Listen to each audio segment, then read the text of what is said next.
In a stand mixer, I'm adding half a cup of unsalted butter. You can easily use a hand mixer to do this. You don't need to use a stand mixer.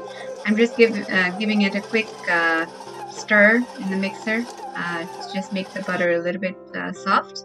And then I'm adding 8 ounces of cream cheese. Ideally, both the butter and the cream cheese would be at room temperature, but mine are not quite at room temperature, so I'm using the stand mixer. It just takes a little bit longer to mix everything together, that's all.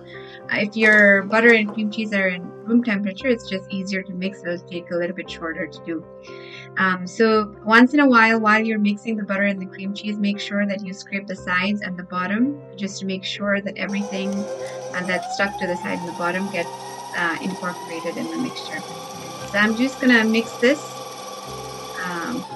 until everything comes together and it becomes a little bit light and fluffy. So like I said, my butter and cream cheese weren't at room temperature, so I just needed to mix it a little bit longer. To this mixture, I'm adding 1 teaspoon of pure vanilla extract, and I'm just going to give that again a quick mix so that the vanilla extract is mixed in well. Once the vanilla extract is mixed in and the cream cheese and butter mixture is soft, I'm just going to take it out and add, I add 2 1/4 cups of powdered sugar. If you want the frosting to be a little bit more sweeter, you can add, as much as 3 cups. And if you want it to be less sweet, add 2 cups. But I generally use 2 1/4 cups of powdered sugar. I find that that's just enough. And then you want to start slow, put it back in the mixture. You want to start slow because you don't want the powdered sugar all over your face. So we'll mix this, and it'll be a little bit lumpy in the beginning, but it'll come together pretty quickly, and it should be a smooth kind of a batter.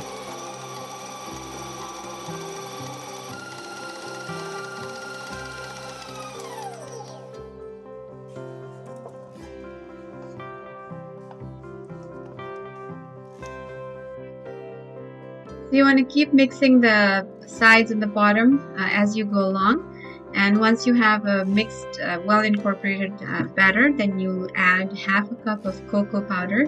You can also use carrot powder. If you're using carrot powder, perhaps you want to go a little bit less than half a cup, maybe a third or even a 1/4 cup. And we're going to give this a mix again in our mixer, and you want to go slow again, and this comes together pretty easily, a little bit lumpy in the beginning, but comes together pretty quickly. Start at the lowest speed when the cocoa powder is not incorporated, but as you go along, increase the speed to medium and eventually to high until everything is well incorporated.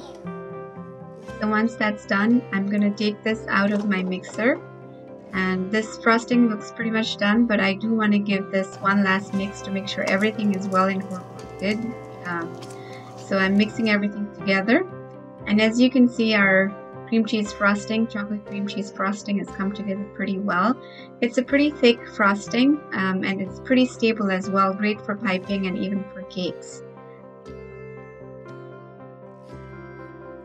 I'm actually piping cupcakes today with this frosting. So what I do for cupcakes is put a piping tip into a plastic piping bag and put it in a tall glass, and then add my frosting into the piping bag. This recipe makes enough frosting to pipe 12 cupcakes. Once that's done, I just gently take out the piping bag from the glass jar, and I try to squeeze out the air.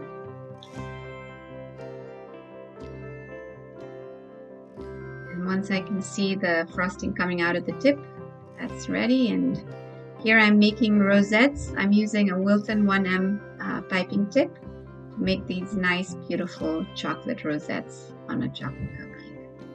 I hope you enjoy this recipe, and if you do, please like and subscribe to my channel, and say a little prayer and share the love. See you in the next video.